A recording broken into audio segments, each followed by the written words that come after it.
পয়গম্বর আলাইহিস সালাতু ওয়াস সালাম দুনিয়া আগমন করেছেন, সকলে খুশি হয়েছে? কথা বলেন। আবু জাহেল খুশি না বেজার? কথা বলেন। আবু লাহাব, উকবা, সাইবা বেজার। আবু বকর সিদ্দিক রাদিয়াল্লাহু তাআলা খুশি হয়েছেন, ওমর ইবনুল খাত্তাব রাদিয়াল্লাহু তাআলা খুশি হয়েছেন। অর্থাৎ যারা খুশি হয়েছে পয়গম্বর আরবিকে পাওয়ার পর তারা দুনিয়াও কামিয়াব, পরকালেও। যারা পয়গম্বরকে পাওয়ার পর যারা দুনিয়াও বেজার, পরকালেও তাদের কি বেজার, দুনিয়াও তাদের ধ্বংস, পরকালেও ধ্বংস। যেহেতু সময় সংক্ষিপ্তভাবে দুই চারটা কথা বলে আমি শেষ করবো ইনশাআল্লাহ। আল্লাহ রাব্বুল আলামিন পবিত্র কোরআনুল কারীমে বলেন, ওয়ামা খলাকুল জিন্না ওয়াল ইনসা ইল্লা লিয়াবুদুন। আমি বান্দা বান্দীদেরকে সৃষ্টি করি নাই কিন্তু একমাত্র আমার গোলামির জন্য। কিসের জন্য? মুখ খুলে কথা বলেন। বাতি বানানো হলো কি জন্য? আলো দেওয়ার জন্য। কিসের জন্য? বাতি যদি আলো দেওয়া না হয়, মনে করছে বাতি ডিস্টার্ব, বাতি চলবে না। মাইক বানানো হলো আওয়াজ দেওয়ার জন্য, মাইকে যদি আওয়াজ দেওয়া না হয়, মাইক ডিস্টার্ব সরাও। আল্লাহর কসম, আল্লাহ রাব্বুল আলামিন বান্দাবান্দীদেরকে বানাইছেন তার ইবাদতের জন্য। যারা ইবাদত করবে তারা বান্দা, যারা ইবাদত করবে না তারা হলো গান্দা। বান্দার জন্য জান্নাত, গান্দার জন্য জাহান্নাম। কথা পরিষ্কার। বান্দার জন্য জান্নাত, কথা বলেন। বান্দার জন্য। আর যারা ইবাদত না করবে তারা হলো কি গান্দা। কর্মা ফলাও যদি নষ্ট হয়ে যায়, ডাস্টবিন ছাড়া কোনো কি জায়গা হয় না। ঠিক তেমনিভাবে যারা আল্লাহর গোলাম তারা অত্যন্ত দামি, অত্যন্ত সম্মানিত। যারা আল্লাহর গোলামি করবে, সে কে রিক্সা চালক, কে ভ্যান চালক, কে আলেম, কে পীর, কে মুরিদ, কে শিক্ষিত, কে অশিক্ষিত, কোনো পরিচয় নাই। আমার আল্লাহ রাব্বুল আলামিন বলেন, আমার বান্দাদেরকে আমি দুইটা আমল দিলাম, যেই বান্দার ভিতরে দুইটা আমল পাবে তার জন্য কোনো শর্ত নাই, তার জন্য আমি আল্লাহ জান্নাতুল ফিরদাউস দিয়ে দিব। সকলে বলেন আলহামদুলিল্লাহ। আল্লাহ বলেন, ইন্নাল্লাযীনা আমানু ওয়া আমিলুস সালিহাত ওয়া আমিলুস সালিহাতি কানাত লাহুম, সমস্যা আছে নাকি?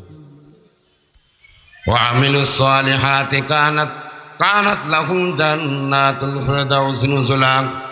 আল্লাহ রাব্বুল আলামিন বলেন, যারা ঈমান আনয়ন করলো, ওয়া আমিলুস সালিহাত, নেক কাজ করেছে, তাদের জন্য আমি রব্বুল আলামিন জান্নাতুল ফিরদাউস দিয়ে দিলাম। আল্লাহু আকবার বলেন। জান্নাতুল ফিরদাউসে যেতে চাই কারা কারা? আল্লাহু আকবার। হাজার আল্লাহ জান্নাতুল ফিরদাউসের মেহমান হিসাবে কবুল করুন। আরো জোর বলেন আমিন। অন্য আয়াতের ভিতরে আল্লাহ রাব্বুল আলামিন বলেন, আলা ইন্না আউলিয়া আল্লাহি লা খাউফুন আলাইহিম ওয়া লা হুম ইয়াহজানুন। কোনো ভয় নাই, কোনো পেরেশান নাই যারা আমি আল্লাহর সাথে বন্ধুত্ব করবা। কার কথা? আল্লাহর। আল্লাহর সাথে বন্ধুত্ব করতে চাই কারা? আল্লাহু আকবার। নারায়ে তাকবীর, নারায়ে তাকবীর।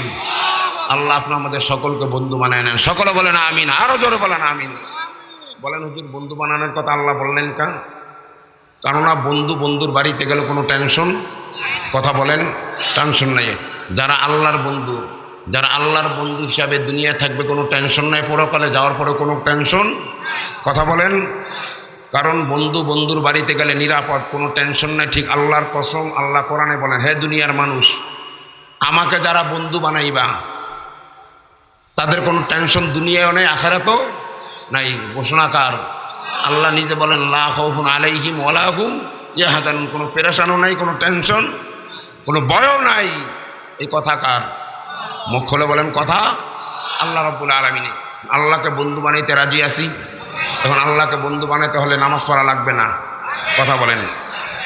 আল্লাহকে বন্ধু বানাইতে হলে নামাজ পড়া লাগবে, রোজা করা লাগবে, পর্দা করা লাগবে, হারাম খাওয়া যাবে না, সুদ খাওয়া যাবে না, ঘুষ খাওয়া যাবে না, পরের মাল ঠকায়া খাওয়া কি কোনো অন্যায় কাজ করা?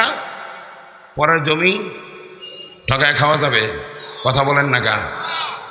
আল্লাহ যেন আমাদেরকে হেফাজত করেন। সকলে বলেন আমিন। আল্লাহ রাব্বুল আলামিন বলেন, আমার হাবিব আপনি জানিয়ে দেন, যারা আমাকে বন্ধু বানায় কবরে আসবে, শুধু কবরে আসতে দেরি। আল্লাহর হাবিব সাল্লাল্লাহু আলাইহি ওয়াসাল্লাম বলেন, বুখারীর বর্ণনায়, কবরে রাখার সাথে সাথে তার কবরটা 70 গজ বৃদ্ধি করে দেওয়া হয়। আল্লাহু আকবার বলেন। আমার বন্ধু যেহেতু কবরে আসছে, আমার বন্ধুকে আগে জান্নাতের বিছানা বিছাও। আল্লাহর হাবিব বলেন, ও আফরিসু মিনাল জান্নাহ, জান্নাতের বিছানা বিছাইয়ে দেওয়া হবে। ওয়াল বিসু মিনাল জান্নাহ, এবং জান্নাতের পোশাক পরিধান করাই দিবে। বিছানাও বিছাইলেন, পোশাকও পরিধান করলেন। তৃতীয় নম্বরে কাছে আমার বন্ধু একা থাকতে পারবে না, কবরে একজন দাও। আল্লাহু আকবার বলেন। তামাম পৃথিবীতে যত কবর রয়েছে, চাই জান্নাতি হোক জাহান্নামি হোক, প্রত্যেকটা কবরের সঙ্গী দিচ্ছেন আল্লাহর পয়গম্বর বলেন, পৃথিবীতে যত কবর আছে একটা কবরে একা কেহ নাই। বলতে পারেন হুজুর কেমন কথা বললেন? হ্যাঁ, আল্লাহর হাবিব বলেন প্রত্যেকটা কবরের সঙ্গী, চাই ছেলে হোক বা মেয়ে হোক, মহিলা পুরুষ যা হোক, প্রত্যেকটা কবরের সঙ্গী দিচ্ছেন আল্লাহ একজন। আল্লাহর হাবিব পরিষ্কার হাদিস জানায় দেন, যারা জান্নাতি তাদের জন্য জান্নাতি সঙ্গী দিবেন, যারা জাহান্নামী তাদের জন্য কি জাহান্নামী সঙ্গী। এখন প্রত্যেকের নিজের সিদ্ধান্ত নেওয়া লাগবে, কারণ আমি কি জান্নাতি সঙ্গী নিব না জাহান্নামী সঙ্গী? যারা জান্নাতি সঙ্গী নিতে চায় তার নামাজ পড়া লাগবে, রোজা করা লাগবে, পর্দা করা লাগবে, ইসলাম মানা লাগবে। কথা কন লাগবে কিনা? লাগবে কিনা?